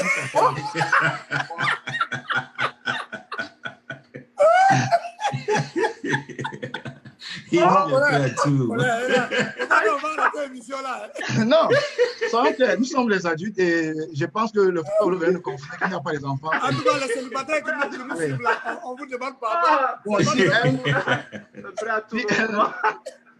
elle aussi, si elle a envie, elle peut aussi aller vers le mari. Donc, le premier pas n'a pas le choix, c'est l'homme ou le mari. Non, ça dépend de l'état de la personne. Mon frère Abraham. Ma femme, personnellement, quand je rentre souvent, il y a des jours quand je rentre. Non, je vais dire la vérité. Il y a des jours, moi j'ai fait cette expérience. Si ma femme, elle se repose, en fait, généralement vers 23h, minuit, elle est souvent en train de dormir. Mais si je vois ma femme est là jusqu'à minuit, je sais que certainement il y a quelque chose qui ne va pas. Donc, moi, personnellement, je m'engage déjà. Donc, si des fois elle est éveillée, je sais que c'est quelque chose ne va pas. Et ça va résoudre le problème. Donc, Maman Sandrine. elle est connectée. Il y a une soeur qui est célibataire qui dit qu'elle s'en va et quitte la nuit. Parce qu'elle ne peut pas supporter ce qu'on dit. Oh, pardon, ma soeur, allez, sois connectée. Il ne faut pas partir. Ok, mon frère Abraham. Non, mais je suis vraiment content pour mon frère, pour Paul, c'est Paul, hein? Paulin, du moins. Pour ce qu'il a la franchise, parce qu'en fait, c'est dans le foyer que ces choses-là doivent se passer. Et ça glorifie non seulement Dieu, ça honore le mariage. C'est bon, ça permet d'être connectés l'un l'autre, l'homme et la femme. Et c'est le sexe qui est le sommet de cette connexion-là. Donc, par rapport à moi personnellement, je veux dire, il n'y a pas de, de rang où bon, c'est moi qui dois toujours initier, mais c'est ma femme qui initie.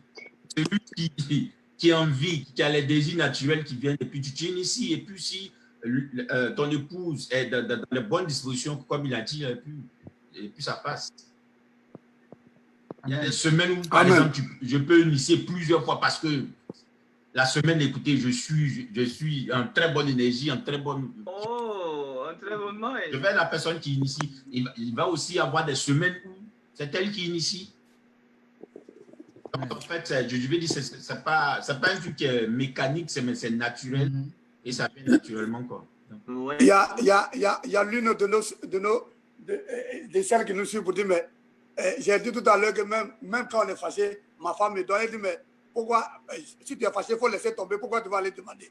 Et dit, non, laisse pas tomber, on va aller chercher. Toi-même là, toi-même si tu es fâché, laisse tomber, puis tu vas comprendre. Allez, vas-y. Quand tu es fâché, c'est bon, hein? Ah, quand tu es fâché. Allez, frère Serge, la question suivante.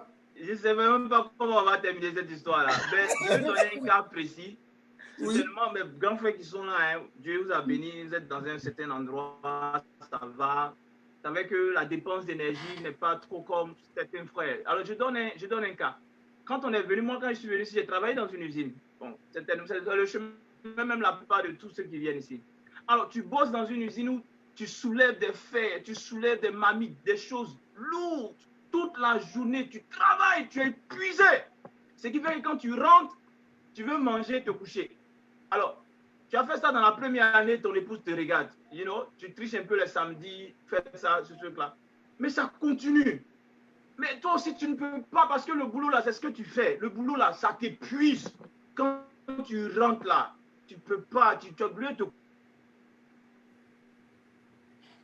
Oh, la connexion. Je pense que notre connexion aujourd'hui là.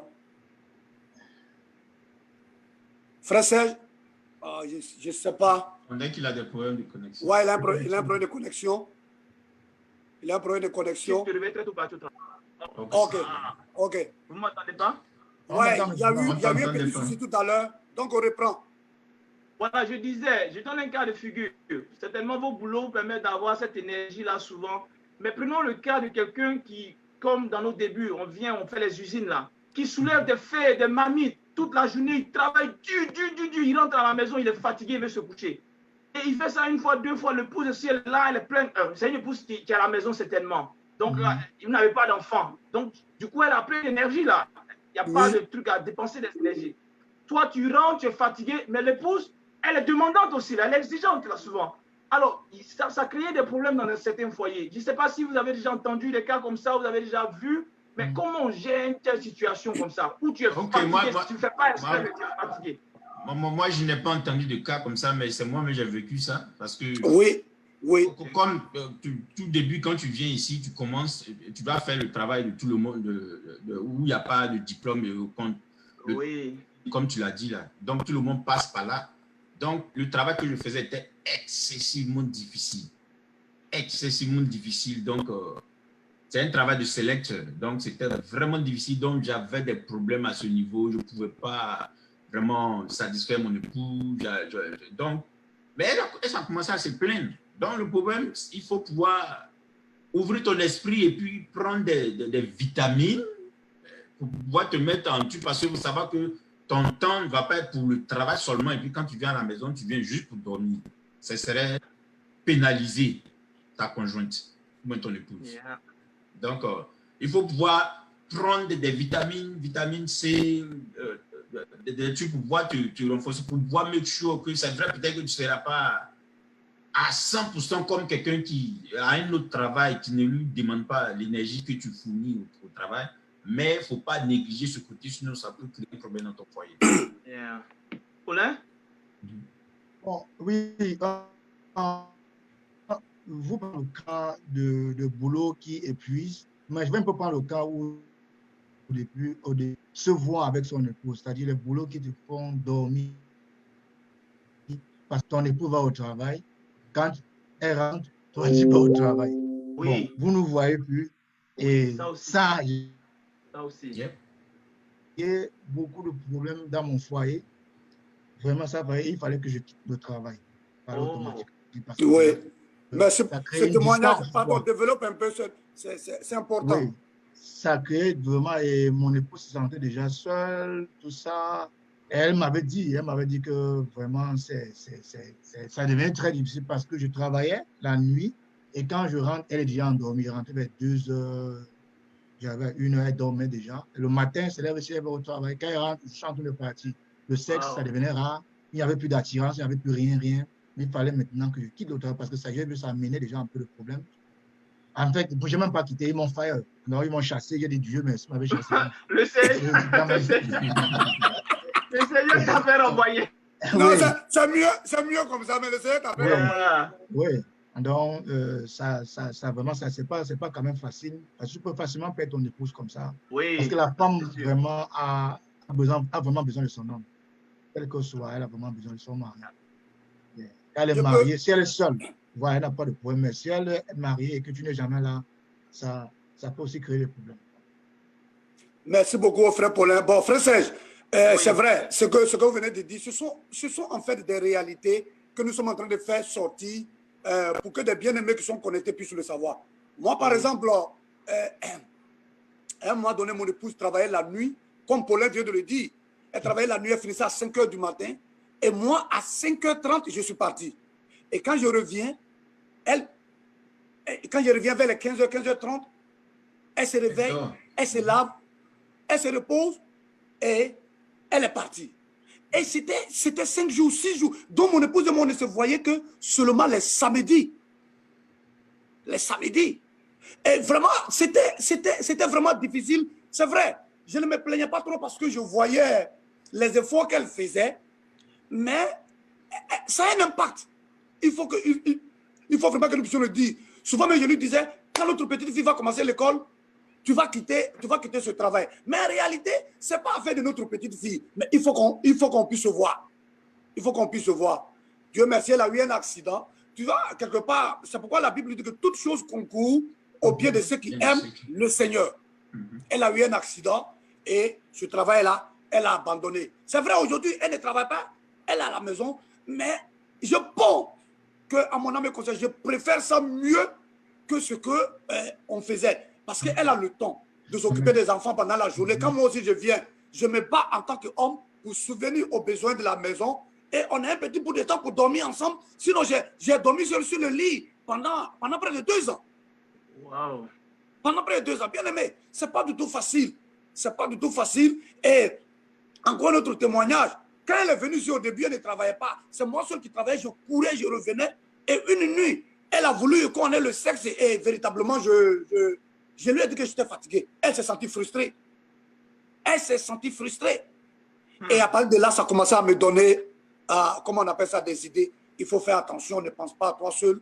Et donc, comme le frère Abraham vient de le dire, il faut essayer de prendre des remontants. Bon, moi, je ne les prends pas. Dieu merci, maintenant, la situation a commencé à se mettre en place et on bénit le nom du Seigneur. Donc, vraiment, quand on marie nos épouses là, ou bien quand on se marie, on ne vient pas s'asseoir pour regarder la télévision. On ne vient pas s'asseoir pour regarder la belle maison.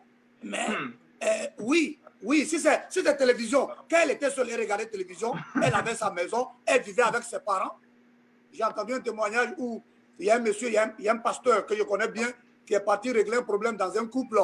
Et le pasteur disait que quand ils sont partis, la femme et le monsieur, toujours, c'est pas là. Et on demande à la femme, mais qu'est-ce qui se passe? Elle dit que chez mon papa, il y a la télévision. Chez mon papa, il y a la nourriture. Chez mon papa, il y a une chambre de conduire. Donc, je ne suis pas venu ici pour venir chercher ces trucs-là. Je suis venu ici. Il faut laisser, mon mari n'a pas le temps pour moi. Voilà ce qui cause le problème dans leur foyer. Et je pense que le problème a été réglé. Donc, frère Serge, je te passe la parole. Amen. Alors, puisque vous avez déjà emboîté le pas, on va parler de la place de l'argent dans le foyer. Parce que, femme, argent, il y a des choses qu'il faut qu'on en parle parce que souvent, cela détruit le couple. Alors, frère Abraham, quelle est la place? La Bible dit que l'argent répond à tout. Quelle est la place de l'argent? Alors, si l'homme doit s'occuper de tout, prenant ce cas de figure-là, et que la femme, elle ne fait pas, est-ce qu'il arrive souvent que cela crée des problèmes en termes de qui fait quoi, qui doit s'occuper de quoi, ou mais je fais tout et toi, et ceci, cela? Quelle est la place de l'argent dans le foyer, Frère Abraham? L'argent a une place très, très, très, très importante. Mais la place que l'argent ne peut pas prendre, c'est la place de Dieu. Sinon, après ça, s'il n'y a pas l'argent, les autres choses là ne servent à rien. Souvent, les gens, on ne veut pas parler d'argent comme si, dans tout ce qu'on fait là, tu as besoin d'argent pour pouvoir faire ces choses. Pour aller manger, pour la nourriture, pour avoir une place pour dormir, il faut de l'argent pour payer ton mortgage ou bien ton rent chaque mois, ton loyer chaque mois. Donc, l'argent est une place très importante. C'est pour ça qu'on doit, comme le frère avait cité Amos 3.3, où la Bible dit « marcher ensemble sans s'être accordé ».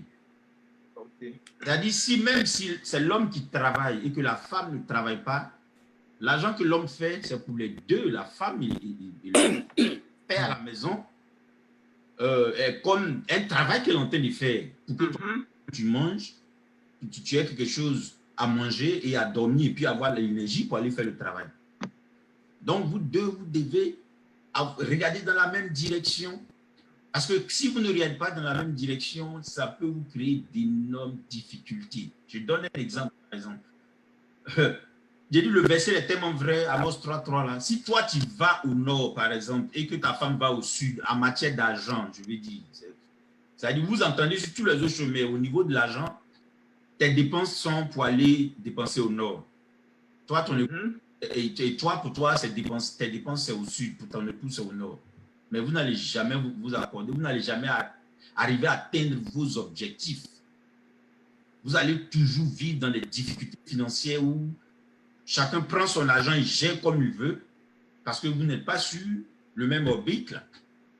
Mais même si, j'ai dit ça à mon époux depuis qu'on est marié, il dit même si tu es payé $5 l'heure à Walmart ou bien, bon, le minimum wage, je pense, c'est 12 ou 13 $, même si tu es payé à ce minimum wage et que tu sais ce que tu fais et que vous deux vous entendez de la manière dont vous devez gérer ça, vous pourriez vous en sortir que quelqu'un qui fait peut-être 35 ou 45 $ l'heure ou dépense au nord et puis toi dépense au sud. Parce qu'il y a des gens qui font 250 000 l'année et qui sont broke, qui ont des problèmes totalement.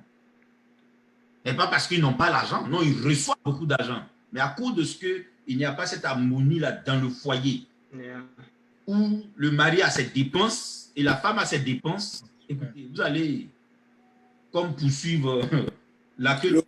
Le vent. Parce que vous allez tourner en rond. Ça va être vraiment. Donc, l'argent est véritablement important. Avoir la même vision par rapport aux dépenses de l'argent. Que ce que je fais, je ne cache pas ça à mon époux. La malheureuse. Quand je suis venu, c'est ce que j'ai observé.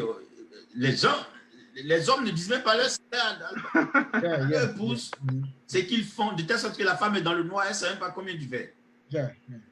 Et tu gères là comme un peu de la sorcellerie, là, de la truc caché, la femme à côté, c'est pas, même quand elle a besoin, elle peut pas, tu sais pas, tu lui dis toujours qu'il n'y a pas l'argent. Oh, c'est parce qu'elle ne sait pas. Au quand il y a les comptabilités, je ne sais pas comment on appelle ça en français. La comptabilité de... Non, les comptables en français. Oh, la responsabilité? Non, c'est pas ça. Tu dois rendre compte à quelqu'un. Rendre compte à quelqu'un. Quand c'est comme ça, quand tu dois rendre compte à quelqu'un qui t'observe, de telle sorte qu'il n'a pas pu, par exemple, je ne peux pas me lever puis me cacher et puis envoyer 500 000 à mes parents, puis ma femme n'est pas au courant. Je ne peux pas faire ça. Ce n'est pas juste. Donc, de telle sorte que quand vous décidez ensemble, quand il s'agit de l'argent, de la même manière que vous aimez vous faire l'argent aussi, on doit avoir sa place dans nos foyers pour pouvoir s'asseoir parler d'argent de nos dépendants. C'est ce que j'ai dit. Ouais, Paulin. Sur la question de l'argent, moi, personnellement, je ne vous mens pas, j'ai remis toutes les responsabilités à ma femme. Jusqu'à ce que même mon salaire, parfois, je ne connais pas. Combien on me paye. Ça, c'est vraiment bien. Moi, on a un compte commun déjà. Ça, c'est mon principe. Compte commun. Quel que soit le nombre de comptes, souvent aux États-Unis, c'est toujours commun. On ne sait pas rien. Actuellement, elle ne travaille pas. C'est le salaire qu'elle gère. Donc, quel que soit, en fait, depuis que nous sommes connus, depuis le Cameroun, ça a commencé depuis le Cameroun, on a commencé, j'ai remis tout entre nous parce qu'elle sait vraiment gérer. moi, personnellement, je ne vous mens pas, je suis un donateur. C'est-à-dire que si tu m'appelles là, si j'ai l'argent, tu m'appelles là, je peux t'envoyer ça là. Si j'ai l'argent, mais elle connaît, cadrer, elle sait quand il faut envoyer, quand il ne faut pas envoyer. Et ça, vraiment, ça nous aide vraiment parce que je reçois beaucoup de témoignages, des gens qui nous abordent, qui disent vraiment, Paulin, nous, on vous envie, la manière dont vous vivez. Ça, il y a un problème d'argent chez moi, ça n'existe pas. Si c'est l'argent qui va diviser les couples chez moi, ça ne pense pas, ça ne peut même pas cogner la porte. Ce problème d'argent. Chez moi, elle gère. J'ai remis tout entre ses mains. Mon salaire, parfois, on me paye pas la totalité. Elle m'appelle et dit, hey, ton salaire est arrivé incomplet, c'est comment? Qu'est-ce qui se passe? Je dis, je ne sais même pas c'est combien. J'ai dit ça à mon patron, j'ai dit, mais il est resté comme ça, il m'a regardé, il dit, mon ami, tu ne connais même pas combien tu payes. Il dit que c'est ma femme qui gère. Il a dit ça, c'est quoi ça? Que you guys Africa. Il a dit que you Africa. Donc, il était dépassé. Non, j'ai remis tout et aujourd'hui, vraiment, je vis, quel que soit ce que nous organisons, nous planifions ensemble les dépenses, quelles que soient. Elle me rend compte souvent, ben moi, je ne suis pas vraiment intéressé parce que je sais qu'elle, c'est moi. Elle, c'est moi. S'il faut transférer l'argent en Afrique, elle transfère. S'il faut donner l'argent à tel, il faut donner tout à l'heure. Hier, je prends le témoin d'hier, j'ai mon neveu qui était malade, on m'a appelé qu'il était malade et j'ai dit à ma femme, je ne savais pas où prendre l'argent. Elle m'a dit non, je sais où je veux prendre l'argent. Et elle a résolu le problème. Donc, c'est un peu dans le cadre que nous fonctionnons dans notre foyer. Il y a la transparence, mais une fois, elle a été frustrée. En fait, on a fait les taxes. Elle m'a dit, bon, on va se partager un peu dans chacun, va faire ce qu'il peut faire avec. Tu vas prendre, tu achètes ce que tu veux. Et j'ai pris cet argent, et on m'a payé en Afrique. J'ai envoyé l'argent sans que ce soit déjà mais non, mais ça, c'est pour toi, non? Non, c'est pour moi, mais non, chez nous, non, mais chez nous, regarde, chez nous, des gens, quand on se dit, ça, c'est pour faire telle chose. Tu dois le faire, c'est-à-dire qu'on vient, on met ensemble, et chérie, j'ai acheté telle chose, c'est bon, c'est bon. Bon, moi, elle a acheté ces choses, elle me montre, mais moi, je n'étais jamais rentré avec quelque chose. Elle a commencé à me poser la question, voilà. Elle m'a dit, voilà, c'est comment avec toi? Je dis que non, l'argent est toujours là. Quand pourtant, l'argent était à transférer. Parce que je ne savais pas quoi dire. C'était pas dans mes habitudes. J'étais dépassé. Qu'est-ce que je vais dire à cette femme? Qu'est-ce que je vais dire à cette femme? Et un jour, nous étions dans la voiture. Subitement, la personne appelle. La personne remercie. Oh, merci beaucoup pour l'argent. Non, c'est un peu ça. La transparence, j'ai vu que c'est... Il fallait dire à la personne de ne pas t'appeler alors. Donc, la transparence, c'est vraiment... Et je reçois beaucoup de plaintes. Je reçois beaucoup de plaintes de femmes qui viennent me dire, oh, mon mari, je ne sais pas combien il touche. Oh, nous sommes ensemble financièrement. On a les comptes séparés. Je me sens frustré. Je reçois beaucoup de plaintes comme ça. Et ce n'est pas une bonne chose pour un foyer, quoi. C'est un peu ça. En tout cas, la Bible dit que l'argent, c'est le nerf de tous les maux. Et donc, l'argent, ouf, c'est un véritable problème et nous devons savoir. Je ne sais pas ce que j'ai aujourd'hui au niveau de ma gauche. Voilà, nous devons savoir. Vos exemples que vous venez de donner sont des exemples palpables et ce sont des difficultés que souvent nous vraiment. Au début, ça a été vraiment difficile, moi-même à mon niveau, même jusqu'à présent. Mais quand je compare ce qui s'est passé au début et aujourd'hui, je pense qu'il y a de l'amélioration et nous sommes en train de nous tous. Tu sais, ma femme, elle aime le cash. Et moi, je ne suis pas ce genre de personne-là. Pour moi, on est en Amérique et que, bon, tu as une carte, mais elle deal beaucoup avec les cash. Voilà. Même elle fait son petit commerce ici, elle veut toujours qu'on lui donne le cash. Toujours, je lui dis non. Mais aujourd'hui, il y a des systèmes, personne ne se promène avec le cash sur lui. Donc, il faut utiliser ce système-là. Mais, bon, donc, ce sont des situations. Ce sont des situations qui sont difficiles et nous devons savoir gérer de telle sorte qu'il y ait de l'harmonie dans le couple. En tout cas, merci pour vos témoignages et ça nous fait vraiment du bien. Frère Serge, nous sommes à midi 18. Ouais, c'est affaire de mariage là, mon cher. Ah, bon, vraiment. On va courir pour finir à 30 au moins. Comme ça, parce que... Non. On va courir pour finir à 30. On va courir pour finir à 30 au moins. Ok. D'accord. Voilà. Ok. bien aimé, ma question est que depuis que vous êtes mariés, je sais que dans les couples, souvent, il y a des problèmes. Est-ce qu'il vous est arrivé de regretter d'avoir choisi vos épouses, frère Abraham? Moi, je vais dire regretter, pas regretter dans le sens de je me suis trompé. Ça oui. Mais dans le sens où elle ne comprend pas peut-être l'orientation que je vais apporter au foyer. C'est cette pensée-là. Sinon, regretter, elle m'a parlé ça là, je sais que je ne me suis pas trompé et Dieu m'est témoin. Je n'ai jamais décidé de m'être marié.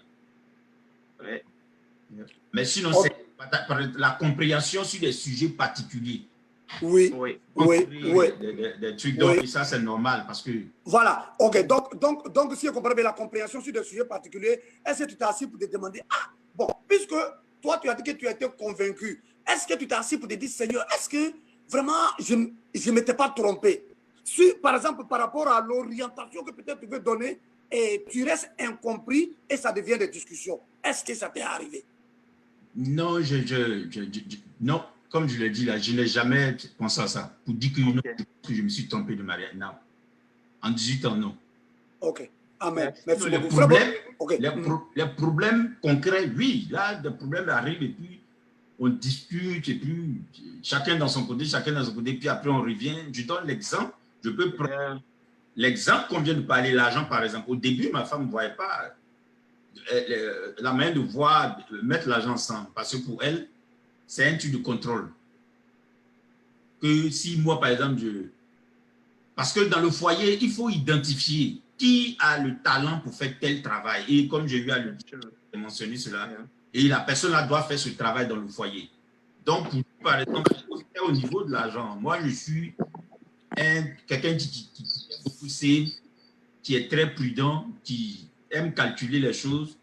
Bon, j'aime beaucoup match, donc peut-être ça, c'est un truc pas de Maintenant, elle, c'est la dame, elle aime beaucoup dépenser. Payer, acheter les trucs. Donc, tu vois, dans le... J'espère qu'elle n'est pas à la maison. Hein. Elle est en bas. Elle est en bas. Et tu vois, non, donc... mais tu n'es pas en train de parler ça mal, c'est juste... Ouais. Non, mais c'est ce qu'on entend de faire, c'est un peu une leçon pour aider les jeunes. Oui. 18 ans que... C'est-à-dire, les difficultés que tu as traversées, tu veux donner ça en témoignage pour aider. Oui, c'est vrai. Ce n'est pas dans le sens de dénigrer. Non, chacun est différent. On a été élevé différemment. Ça veut dire que l'autre est mauvais. Non, c'est comme ça que la personne a été élevée. C'est ça. Maintenant, toi qui penses avoir une bonne structure, bien une bonne connaissance de la parole de Dieu, comment est-ce que tu arrives à amener l'autre à te joindre? C'est là que tu fais de nous des leaders. Merci. Là, tu fais de nous des leaders. Parce que ça veut dire que ce que tu as là, tu as quelque chose pour pouvoir partager ça avec les autres. Et pour les aider à être au niveau où toi tu es. Donc, j'ai pris un exemple concret. J'ai dit, OK, comme tu ne comprends pas ce que je veux tu là, OK, je te laisse gérer ton argent et je gère le mien. Mais je vous dis, frère, chaque mois, il y a shortage chez eux. Ça n'arrive, ça ne suffit jamais. Parce que si tu dépenses plus que ce que tu fais, ça ne va jamais suffire. Parce que même, comme je l'ai dit, même si on te paye 1 million et que tu dépenses 1,5 million, tu vas toujours dans les problèmes. C'est ça. Difficulté. Donc, laisser cette expérience pendant. Et quand il y a chose, ça vient chez moi. Je suis là, souvent je ne veux pas agir, mais puis je fais parce que je sais à la fin. Amen. Ouais, mais c'est ça c'est être gentleman. Alléluia. C'est ça. Parce que le but, c'est d'apprendre une leçon pour que l'autre puisse te comprendre. Oui. Donc, pendant ces 18 années-là, je peux dire c'est dans les 5 dernières années-là qu'elle a totalement, elle s'est abandonnée pour dire, OK, j'ai compris maintenant, pour toi, là, c'est ce qui marche. On va faire comme toi, tu veux. Là. Amen. Gloire à la grâce de Dieu, ça marche parfaitement. Gloire à Jésus. Merci pour ton témoignage. Frère Paulin, est-ce que tu es arrivé de regretter? Bon, personnellement, regretter d'avoir épousé ma femme, vraiment, pas non, parce que moi, quand je regrette, je prends une décision. C'est comme ça. Quand je regrette quelque chose, si je me sépare de la chose. Donc, si je suis resté avec elle aujourd'hui, c'est parce que vraiment, le début, c'était vraiment difficile, mais par la grâce de Dieu, je suis toujours resté, j'étais là, Sarah. Un jour, elle m'a dit, elle me dit, chérie, mais avec tout ça, tu veux rester? Non, je suis resté parce que j'étais convaincu. Ce n'est pas une affaire que c'est moi, je suis resté, j'ai réfléchi, qu'est-ce que je vais t'épouser? Non, c'est Dieu qui m'a convaincu et je suis resté attaché et je vais demeurer parce que je sais que c'est la volonté de Dieu. Je sais que si je me sépare de ma femme, ça, c'est le chaos. Amen. Amen. Merci beaucoup. Merci beaucoup. On a Polo, je vais aller rapidement. Ce matin. Voilà, je vais aller rapidement pour terminer à 30 au moins. Je vais finir le reste des questions là. Alors rapidement, je vais poser cette dernière question avant qu'on termine là. Voilà, on va aller en bas, tout à fait en bas, parce que c'est quelque chose qui revient même en Afrique aujourd'hui, ça a pris tout le monde entier. Alors, que pensez-vous de l'égalité entre l'homme et la femme que prônent aujourd'hui plusieurs gouvernements c'est venu de l'Occident, hein, pratiquement. Ils sont en train de pratiquement inscrire ça dans nos constitutions là-bas aujourd'hui. Alors, peut-il avoir ou doit-il avoir égalité? Si oui, dans quelle perspective? Est-ce que c'est en termes de position, de fonction? L'égalité entre la femme et l'homme qui aujourd'hui prône les gouvernements, qu'est-ce que vous en pensez? Parce qu'aujourd'hui, c'est partout aujourd'hui, hein, cette histoire d'égalité-là. Alors, frère Abraham, qu'est-ce que tu penses de l'égalité entre l'homme et la femme? Et si oui, à égalité, c'est comment? C'est comment faire d'égalité là même? Ok, c'est un truc un peu controversial que les gens, je veux dire, quand tu discutes, ça devient des trucs de... personne veut, ça dépend du camp, les femmes veulent utiliser ça pour leur truc, les hommes aussi ont des problèmes avec ça. Moi, ce que je pense de ça, quand tu prends la parole de Dieu, tout est dedans. En fait, c'est l'homme qui pense qu'il est intelligent. Oh, tout ce qu'il est en train de faire, il refait toujours ce que Dieu a déjà établi. La parole de Dieu dit qu'il n'y a ni grec ni juif. Quand tu es sauvé, là, Dieu ne trie pas par rapport à celui-là, il est grec, donc son salut est différent, ou bien la femme, elle est femme, donc son salut est différent. C'est le même salut qu'on reçoit nous tous. Donc, l'égalité en tant que telle, c'est une bonne chose. Mais la manière dont peut-être la société veut utiliser ça, c'est ça qui est un problème. On est égaux. Ma femme et moi, comme je l'ai dit, on est égaux. J'ai le même droit. Dans ma maison, par exemple, elle a les mêmes droits que moi. Mais dans le foyer, il y a position de chef de foyer. Amen. Là, c'est pas, on ne discute pas, c'est Dieu qui a établi ça. Amen. C'est Dieu qui a établi. Et comme le mariage n'a pas été une institution humaine, c'est une institution divine. C'est ce que Dieu a établi là, sur lequel on marche. L'homme est le chef de foyer et après l'homme vient la femme. Mais les deux sont égaux dans le foyer, dans le sens que je ne peux pas me lever, par exemple, je dis, OK, aujourd'hui, j'ai envie d'acheter une voiture de 30 000 $. Et puis, je viens, je garde devant la voiture, la femme, elle doit accepter ça, pareil, c'est moi qui suis l'homme. Non, ce n'est pas de ça qu'il s'agit. Ça, c'est une mauvaise mentalité. Tu ne peux pas juste imposer tes choses à la femme. Non, vous discutez pour échanger. Vous deux, vous avez les mêmes droits. Mais quand il s'agit de position, c'est comme, je prends l'exemple de la Trinité. Entre Dieu et Jésus, qui est grand? En fait, parce que si on vient, voilà, là, c'est ce que ça veut dire. C'est ce que ça veut dire, oui.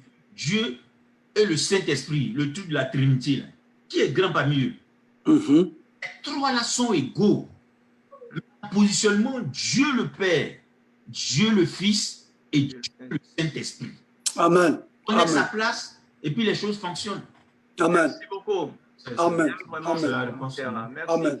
Paulin, rapidement. Oui, bon, au niveau de l'égalité entre l'homme et la femme dans la société, c'est que moi, l'égalité dans le sens entre hommes et femmes, oui, moi, surtout dans mon foyer, il n'y a pas de supérieur, il n'y a pas de patron dans notre foyer. Nous travaillons ensemble et dans l'unité, mais ce qui concerne nous sommes dans un bateau. un bateau a toujours besoin d'un capitaine.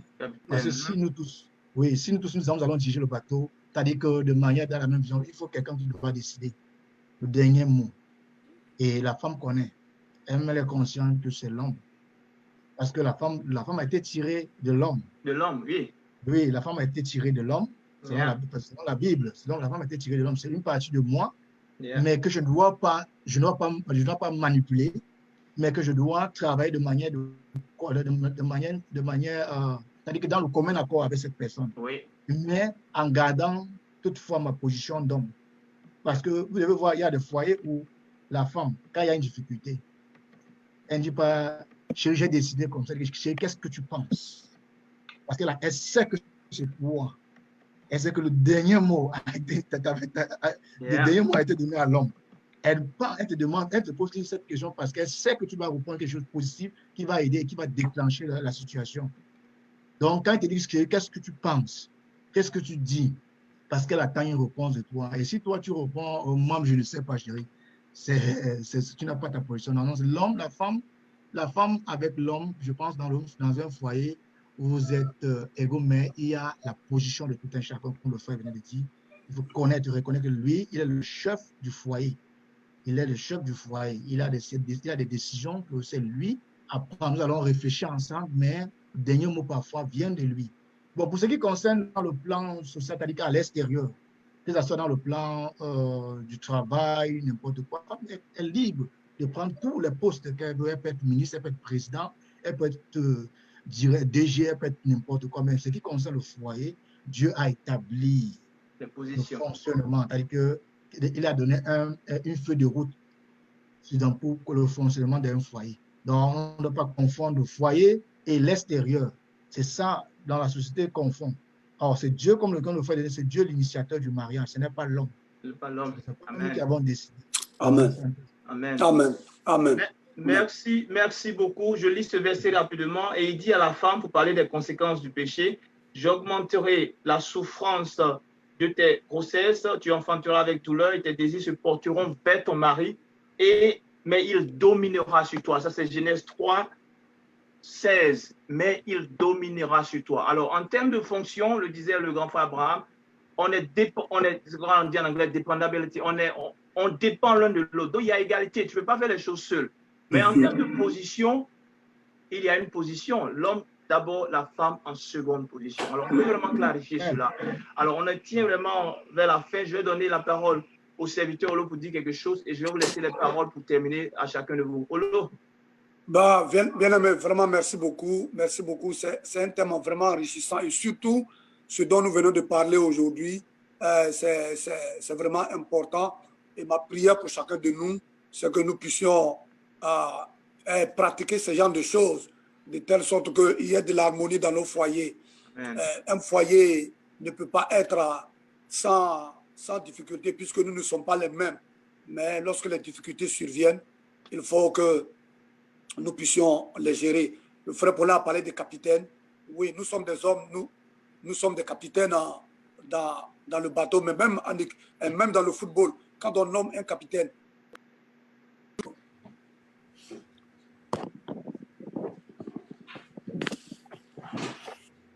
Bon, je pense que nous allons live maintenant.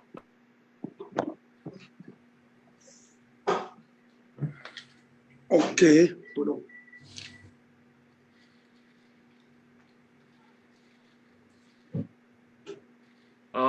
en train de charger. Voilà, vous pouvez vérifier si vous avez Facebook. Ouais, je crois que nous sommes en live. Voilà. Alors, on va retourner on va rester sur le Zoom. Voilà, on va rester sur le Zoom pour éviter les interférences.